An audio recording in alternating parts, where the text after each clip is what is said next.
Wanita Arsen. 2. Wanita korban pengkhianatan. Mentari telah menghilang di ufuk barat, berganti hari senja yang begitu kelabu bagaikan suasana hati seorang wanita karena dikhianati oleh kekasih juga sahabatnya sendiri. Wanita itu tidak lain adalah Nadira putri Rian dan Farah. Putusnya tali perjodohan Nadira dan seorang laki-laki bernama Rangga benar-benar mencoreng nama baik keluarga Nadira. Semua orang di luar sana mulai bergunjing tentang Nadira yang akhirnya batal dinikahi oleh Rangga setelah sekian lama menjalani perjodohan atas keinginan orang tua mereka. Sebagai korban pengkhianatan, Nadira sangat terluka dibicarakan banyak orang. Sejak kecil Nadira ternyata sudah dijodohkan dengan Rangga, putra dari salah seorang sahabat ibunya yang bernama Manda. Perjodohan itu berjalan begitu mulus karena Nadira dan Rangga pun saling mencintai. Namun seiring berjalannya waktu, tanpa sepengetahuan Nadira, ternyata Rangga punya kekasih lain dan wanita itu adalah salah satu sahabat baik Nadira. Nadira sungguh tak menyangka Rangga yang selama ini dikenalnya sangat baik adalah seorang bajingan. Begitupun dengan sahabatnya yang bernama Tari, dengan begitu tega mengkhianati persahabatan mereka hanya karena seorang lelaki.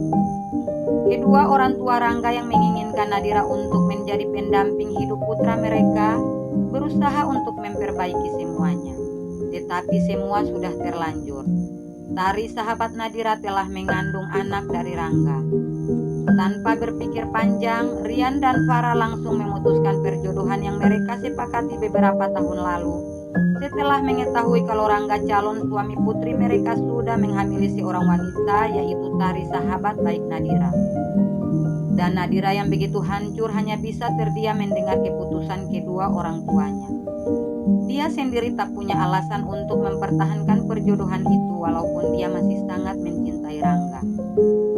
Nadira yang dikenal sebagai sosok yang periang, seketika berubah murung seperti orang yang kehilangan harapan hidup. Dia selalu menangis meratapi perjalanan cintanya yang berakhir begitu menyakitkan. Setiap hari dia mengurung diri di dalam kamar dan hanya akan keluar apabila merasa lapar. Apa yang terjadi dengan Nadira membuat Rian dan Farah sebagai orang tua benar-benar merasa khawatir. Apalagi dia adalah satu-satunya anak gadis yang mereka miliki. Mereka juga memiliki satu orang putra, yakni adik Nadira yang bernama Faiz. Usia Faiz baru memasuki 15 tahun. Dia berbeda usia 3 tahun dengan Nadira kakaknya.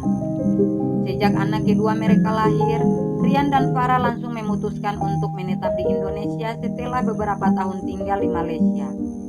Hidup dalam keluarga yang berada membuat Nadira tumbuh menjadi wanita yang sangat manja dan begitu lemah. Karena itulah sehingga dia tak punya daya untuk menghadapi situasi sulit yang sedang terjadi. Hampir setiap hari selama 2 minggu berlalu dilalui Nadira dengan air mata. Dia hanya bisa menangis karena tak sanggup menerima pengkhianatan sahabat juga kekasihnya.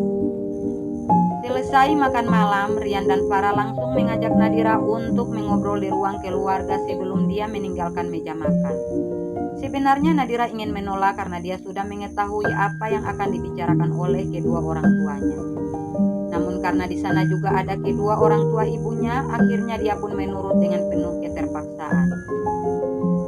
Sayang, kamu harus melupakan Rangga. Dia bukan laki-laki yang pantas untuk kamu cintai. Apalagi sampai membuatmu terpuruk seperti ini. Seru Aleta, ibunya Farah yang tidak lain adalah omanya Nadira. Kamu akan memiliki suami yang lebih segala-galanya dari Rangga. Dan Oma pastikan kamu akan bahagia hidup bersamanya. Lanjut wanita paruh baya itu berusaha meyakinkan cucunya yang hanya terdiam di sampingnya duduk dengan kepala tertunduk. Besok Arsen dan Om Daniel sudah tiba di sini. Mereka datang menggunakan jet pribadi. Mereka bukan orang sembarangan sayang. Sambung Farah dengan harapan bisa mengembalikan semangat putrinya untuk menjalani masa depannya. Aku tidak mengharapkan harta dari laki-laki manapun. Harta ayah sudah lebih dari cukup untuk aku nikmati. Lagian aku belum tahu laki-laki seperti apa yang akan menjadi suamiku. Apa semua ini tidak terlalu cepat? Nadira berkata-kata dengan mata yang mulai berkaca-kaca. Sayang, Arsen itu anak yang baik. Ayahnya adalah sahabat baik ayah semasa kuliah dulu. Om Anton adalah laki-laki yang sangat baik dan bertanggung jawab. dan sudah pasti Arsen putranya akan menuruni sifatnya. Kini Rian yang mulai bersuara berusaha meyakinkan putri kesayangannya. Ayah, tapi aku belum siap untuk menikah setelah apa yang terjadi padaku. Nadira tetap berusaha menolak pernikahan yang telah direncanakan keluarganya. Sayang, sebenarnya kita juga tidak ingin memaksamu menikah secepat ini setelah apa yang terjadi padamu. Tapi hanya dengan kamu menikah, kita bisa bertatap muka dengan orang-orang di luar sana. Keluarga kita sangat malu dengan gagalnya perjodohan kamu. Dan kamu juga harus menunjukkan pada Rangga dan sahabatmu itu kalau kamu bisa mendapatkan laki-laki yang lebih baik. Akhirnya Farah mengutarakan alasan mereka ingin menikahkan Nadira dan Arsen secepatnya. Nadira, seorang pria yang mampu meraih kesuksesan seperti Arsen adalah pria yang memiliki prinsip dalam hidupnya. Dan pria seperti itu akan selalu berpikir panjang saat ingin melakukan sesuatu. Karena dia tidak akan mencoreng nama baiknya dengan apapun yang menurutnya salah. Bukan seperti laki-laki keparat itu, belum punya apa-apa sudah banyak tingkah. Kata-kata Opa Nadira terdengar mengandung kebencian.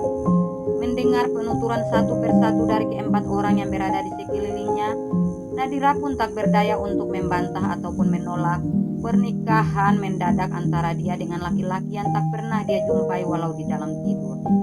Dia akhirnya mengangguk tanda setuju tanpa bersuara. Sebagai seseorang yang terlahir dalam keluarga terpandang seperti Nadira, nama baik dan martabat keluarga adalah yang utama. Walaupun dengan sifatnya yang begitu manja, ceroboh, tidak dewasa, dan memiliki wawasan di bawah rata-rata, tapi Nadira tetaplah seorang anak yang dibesarkan dengan berbagai aturan dalam keluarga besarnya. Dia tahu betul apa yang dirasakan juga dialami keluarganya dengan kabar yang telah beredar di luar sana tentang hubungan dia dan Rangga. Mulai malam ini kamu harus menjadi Nadira yang Oma kenal. Nadira yang periang, centil, dan pastinya tidak hanya terdiam seperti saat ini. Ucap Aleta omanya Nadira yang masih terlihat cantik walau usianya tak lagi muda. Iya Oma, jawab Nadira dengan senyuman yang terlihat sangat dipaksakan. Setelah Oma opanya pulang, Nadira langsung beranjak naik ke lantai atas menuju kamarnya. Sambil melangkah, dia terus memikirkan pernikahan yang dirasakan bagaikan mimpi. Seketika timbul rasa penasaran dalam benaknya terhadap Arsen, pria yang akan menikahinya. Sesampainya di dalam kamar, Nadira langsung membuka laptopnya dan mulai mencari tahu tentang sosok Arsen melalui beberapa sosial media yang dimilikinya. Namun tak ada satupun orang dalam pencariannya yang memiliki kesamaan dengan Arsen calon suaminya. Dan tanpa disadarinya, ternyata ibunya sudah berdiri tepat di belakangnya sambil tersenyum melihat nama yang tertera di layar laptopnya. Sayang, kamu ingin tahu tentang calon suami kamu? Pertanyaan Farah yang membuat Nadira langsung kaget dan sangat malu karena ibunya mengetahui apa yang sedang dia lakukan. Ibu, bikin kaget saja, ucap Nadira sembari menutupi laptopnya. Kalau kamu mau tahu bagaimana rupanya, ibu akan memperlihatkan fotonya yang dikirim Om Daniel kemarin. Kamu tidak bisa menemukan data pribadinya melalui pencarian itu, karena dia bukanlah orang biasa. Data pribadinya sangat dijaga, ucap Farah yang membuat putrinya terdiam dengan tampang kebingungan. Syukurlah kalau kamu sudah mulai memikirkan Arsen. Itu berarti kamu sudah bisa bangkit dari keterpurukanmu. Lanjut Farah sambil mengusap-ngusap kepala Nadira dengan senyum bahagia. Melihat kebahagiaan yang terukir jelas di wajah ibunya, Nadira pun berusaha untuk tersenyum walau dadanya masih terasa sesak karena belum bisa menghapus semua tentang Rangga. Dia sendiri tak bisa membayangkan hidup bersama seorang pria asing di masa yang akan datang. Yang dia tahu, semua itu dia lakukan hanya untuk menjaga nama dan martabat keluarganya.